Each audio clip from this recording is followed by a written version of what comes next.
একবার ভেবে দেখুন তো, যদি কেউ আপনাকে বলে ফেলে দেওয়া গাড়ির টায়ার দিয়ে কম খরচে টেকসই আর পরিবেশ বান্ধব রাস্তা বানানো সম্ভব, আপনি হয়তো প্রথমে সেটা শুনে অবাক হবেন, কেউ কেউ আবার হেসেও ফেলতে পারেন। কিন্তু আফ্রিকার একটি দেশ বুরকিনা ফাসোতে প্রেসিডেন্ট ইব্রাহিম ট্রাওরে সত্যি করে দেখাচ্ছেন এই অসম্ভবকে সম্ভব। তিনি এমন এক সাহসী প্রকল্প শুরু করেছেন যা শুধু আফ্রিকাই নয়, পুরো বিশ্বের দৃষ্টি কেড়ে নিয়েছে। এখানে পুরনো অকারণে ফেলে দেওয়া টায়ারগুলিকে কাজে লাগিয়ে বানানো হচ্ছে সড়কপথ। এটা কোনো ছোটখাটো পরীক্ষা নয়, বরং এখন দেশের একটি সম্পূর্ণ রোড নেটওয়ার্কের রূপ নিতে চলেছে। তাহলে প্রশ্ন আসে, কেন ট্রাওরে এই অদ্ভুত পথে হাঁটলেন? এটা কি সত্যি সস্তা আর টেকসই প্রযুক্তি, নাকি এর পেছনে আছে পরিবেশ বাঁচানোর এক গভীর চিন্তা? এই সব প্রশ্ন এখন কৌতূহলী করে তুলেছে সারা বিশ্বের ইঞ্জিনিয়ারদের। তাই আজকের ভিডিওতে আমরা আপনাকে দেখাবো কিভাবে ইব্রাহিম ট্রাওরের এই দুঃসাহসিক আবিষ্কার বদলে দিচ্ছে বুরকিনা ফাসোর ভবিষ্যৎ, আর কেন বিশ্বের প্রকৌশলীরা এখন এই আফ্রিকান অভিজ্ঞতা থেকে শিখতে চাইছেন।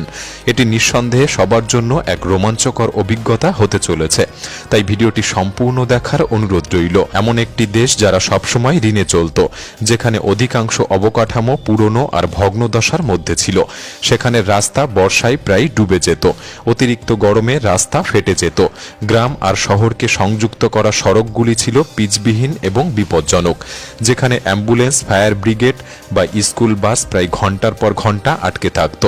আজ সেই দেশটির অবস্থা ঘুরে দাঁড়িয়েছে।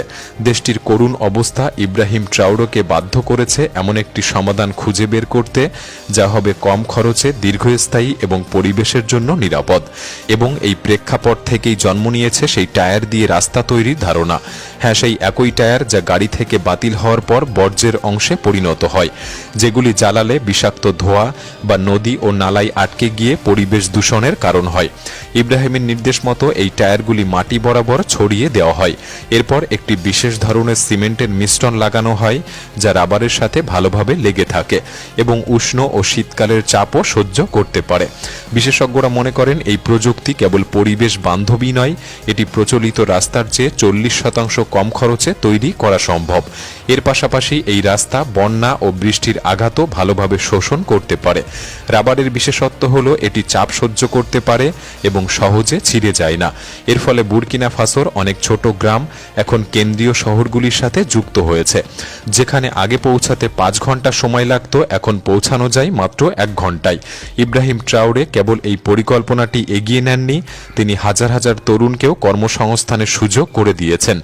স্থানীয় শ্রমিকরা টায়ার সংগ্রহ, পরিষ্কার, সাজানো এবং রাস্তা তৈরির প্রতিটি ধাপে অংশ নিচ্ছেন। এর ফলে শুধু বেকারত্ব কমেনি, মানুষ নিজেদের দেশের উন্নতি অনুভব করতে শুরু করেছে। আশ্চর্যের বিষয় হলো, কিছু স্থানীয় প্রকৌশলী পরামর্শ দিয়েছেন, যদি তারের ফাঁকা জায়গাগুলিতে বালি বা বিশেষ প্লাস্টিক দিয়ে পূরণ করা হয় তবে রাস্তার শক্তি আরও বাড়ানো যায়, এবং এই কাজটিও ইতিমধ্যেই পরীক্ষা করা হচ্ছে। কিন্তু এখানেই শেষ নয়, এখানে আরেকটি দিক আছে যা সত্যি খুবই চমকপ্রদ। এই পরিকল্পনার মাধ্যমে বুরকিনা ফাসো তার আমদানির উপরও চাপ কমিয়েছে। সাধারণত রাস্তা তৈরিতে ব্যবহৃত মূল্যবান বিটুমেন, অ্যাসফল্ট ও অন্যান্য উপকরণ বিদেশ থেকে আনা হতো, যা দেশের অর্থনীতিতে এবং শ্রমবাজারে প্রচুর চাপ সৃষ্টি করত। কিন্তু যখন স্থানীয় ও অকার্যকর উপকরণ যেমন পুরনো টায়ার ব্যবহার করা হয়, তখন দেশের উপর সেই চাপ অনেকটা কমে যায়। এই হলো সেই কৌশল যা ইব্রাহিম ট্রাওরে নিঃশব্দে ব্যবহার করছেন আর সাধারণ সীমাবদ্ধতাকে এড়িয়ে গেছেন। এখন এই পরিকল্পনার দিকে সারা বিশ্বের নজর। মালি এবং নাইজারের মতো আফ্রিকান দেশের প্রতিনিধিরা বুরকিনা ফাসোতে এসে এই রাস্তা তৈরির মডেলটি দেখছেন, যাতে তারা নিজেদের দেশেও এই প্রযুক্তি গ্রহণ করতে পারে। কিছু ইউরোপীয় পরিবেশ সংস্থা এটিকে ইকো রোড মডেল হিসেবে প্রশংসা করেছে। তারা বলেন, যদি উন্নত দেশগুলির কোম্পানিগুলিও শহরের কম যানবাহন চলাচল বিশিষ্ট অঞ্চলে এই মডেল ব্যবহার করে, তবে যানজট উল্লেখযোগ্যভাবে কমানো সম্ভব। এদিকে ইব্রাহিম ট্রাওরের জন্য এটি কেবল একটি রাস্তা প্রকল্প নয়, এটি একটি দৃষ্টি, একটি ভিশন। তিনি স্থানীয় শক্তির প্রতি বিশ্বাস রাখেন এবং প্রমাণ করেছেন যে যদি উদ্দেশ্য পরিষ্কার হয় তাহলে একটি অর্থনৈতিকভাবে দুর্বল দেশও পুরো বিশ্বের কাছে আশ্চর্য তৈরি করতে পারে। আর বাস্তবতা হলো তিনি এটি করে দেখিয়েছেন। এছাড়াও ইব্রাহিম ট্রাওরে এই দেশটি বৃষ্টিতে তার কৃষক বন্ধুদের জন্য কৃত্রিম খাল তৈরি করেছেন, যা শুধু একটি জল সরবরাহের মাধ্যম নয়, এটি একটি স্বপ্ন, একটি দেশের প্রাণ। এমন একটি স্বপ্ন যা বুর্কিনা ফাসোর কৃষকরা বছরের পর বছর দেখেছেন, কিন্তু কেউ তা কোনোদিন বাস্তবে রূপান্তরিত করেনি। বুর্কিনা ফাসোর গ্রামে বর্ষার অভাবে কৃষকদের ফসল প্রায় নষ্ট হতো। মাঠে বীজ বপন করা হতো, কিন্তু জল না থাকায় জমি শূন্য থাকত। শস্য জন্মাতো না, ঘরে খাবারও থাকতো না, আর কৃষকরা কেবল আকাশের দিকে তাকিয়ে প্রার্থনা করতেন। কিন্তু যখন ইব্রাহিম ট্রাওরে ক্ষমতা গ্রহণ করলেন, তিনি শুধু একজন রাজনীতিক হিসাবে আসেননি, তিনি ছিলেন এমন এক নেতা যিনি মাটির মানুষ। তিনি বুঝতেন, যদি কৃষক সমৃদ্ধ হয় তবে দেশও সমৃদ্ধ হবে, যদি জমি সবুজ হয় তবে ব্যবসা বাড়বে, মুনাফা হবে, আর বুর্কিনা ফাসো সমৃদ্ধ হবে। এই চিন্তাকে মাথায় রেখে তিনি বিভিন্ন কৃত্রিম খাল তৈরি করার বড় প্রকল্প শুরু করেন। এই খালগুলি সেই অঞ্চলে জল পৌঁছে দেবে যেখানে এতদিন পর্যন্ত শুধু তৃষ্ণাই পৌঁছেছিল। এই খাল ব্যবস্থা বৃষ্টির জল সংরক্ষণ করে রাখবে এবং গোটা বছরের জন্য মাঠে জল সরবরাহ করবে। অর্থাৎ এখন কৃষককে আর মেঘের অপেক্ষা করতে হবে না, প্রার্থনার উপর নির্ভর করতে হবে না। জল এখন তাদের হাতের মুঠোয় থাকবে। এই পরিকল্পনা শুধু কৃষি ক্ষেত্রকে উন্নত করবে না, দেশের কৃষি প্রসাদ্য উৎপাদনও বাড়াবে। খাদ্য নিজেদের দেশে উৎপন্ন হবে এবং দেশের কূটনৈতিক সম্পদও উল্লেখযোগ্যভাবে বৃদ্ধি পাবে।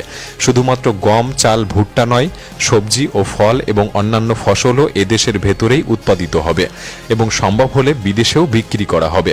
এই জনদরদী নেতা ইব্রাহিম ট্রাওরে একটি আধুনিক শহরও বুর্কিনা ফাসোর হৃদয়ে নির্মাণ করার চেষ্টা করছেন, যা কেবল এক স্বপ্ন নয়, এটি বাস্তব এবং প্রতিদিন তা ধীরে ধীরে পূর্ণতার দিকে এগিয়ে যাচ্ছে। বুর্কিনা ফাসো যেখানে দিনের বেলাও বাড়ি থাকত অন্ধকার, যেখানে মানুষ কাঠ জ্বালিয়ে রান্না করত এবং শিশুদের পড়াশোনার জন্য লণ্ঠনের প্রয়োজন হতো, আজ সেই দেশ নির্মাণ করছে এমন একটি শহর যা শুধুমাত্র সূর্যের আলোতেই চলবে। হ্যাঁ, এটা হলো সোলার সিটি, একটি নিখুঁত আধুনিক শহর যেখানে থাকবে না বিদ্যুতের খুঁটি, তেল বা গ্যাসের দরকার হবে না এবং নাগরিকদের উপর ভারী বিলের বোঝাও পড়বে না। এখানে প্রতিটি বাড়ি, প্রতিটি স্কুল, প্রতিটি হাসপাতাল, প্রতিটি কারখানার ছাদে থাকবে সোলার প্যানেল, যা তাদের নিজস্ব শক্তি তৈরি করবে। ইব্রাহিম ট্রাওরে জানেন, উন্নত মানে কেবল ভবন তৈরি করা নয়, প্রকৃত উন্নয়ন হলো সেই যা প্রত্যেক মানুষের জীবনকে সহজ করে দেবে। এই কারণেই তিনি এই প্রকল্প শুরু করেছেন, যাতে দেশের দারিদ্র্যের সমস্যা সমাধান হয় এবং তরুণদের কাজ মেলে। কারণ সোলার প্যানেল তৈরি, স্থাপন এবং রক্ষণাবেক্ষণে স্থানীয় দক্ষ জনশক্তি প্রচুর প্রয়োজন হবে। এই প্রকল্প কেবল এক শহরের জন্য নয়, পুরো বুর্কিনা ফাসোর জন্য একটি রোল মডেল। এখানে থাকবে আধুনিক স্কুল যেখানে শিশুরা প্রযুক্তি শিখবে, সোলার বাস যা ধোঁয়া নির্গত করবে না, এবং ফ্রি সোলার ইন্টারনেট জোন যাতে তরুণরা গোটা বিশ্বের সাথে সংযুক্ত হতে পারে। ভাবুন তো, এমন একটি দেশ যা আগে বিশ্ব মানচিত্রে দেখা যেত না, আজ পরিবেশ, প্রযুক্তি এবং নেতৃত্বের ক্ষেত্রে বিশ্বকে পথ দেখাচ্ছে। আর সবকিছু সম্ভব হয়েছে কারণ ইব্রাহিম ট্রাওরে মানুষের কাছে সাহায্যের অপেক্ষা করেনি, তিনি নিজেই সবকিছু অর্জন করেছেন। যদি আপনি মনে করেন ইব্রাহিম ট্রাওরের এই যাত্রা শুধু বুর্কিনা ফাসোর নয়, পুরো আফ্রিকা, ইসলামিক বিশ্ব এবং নিপীড়িত মানুষদের জন্য আশা জাগানোর রশ্মি, তাহলে এই ভিডিওটিকে নিজের মধ্যে সীমাবদ্ধ রাখবেন না, এটিকে ছড়িয়ে দিন, সবার মাঝে শেয়ার করুন, যেন গোটা বাংলাভাষী মানুষ দেখতে পারে পরিবর্তন কেবল বড় শক্তির হাতে নয়, একজন সত্যিকারের জননেত্রীর হাতেও বিপ্লবের চাবিকাঠি থাকতে পারে। আপনার কি মনে হয় আমাদের কমেন্ট বক্সে লিখে জানাতে পারেন। ভিডিওটি ভালো লাগলে একটি লাইক করতে পারেন, চ্যানেলটি সাবস্ক্রাইব করে রাখতে পারেন।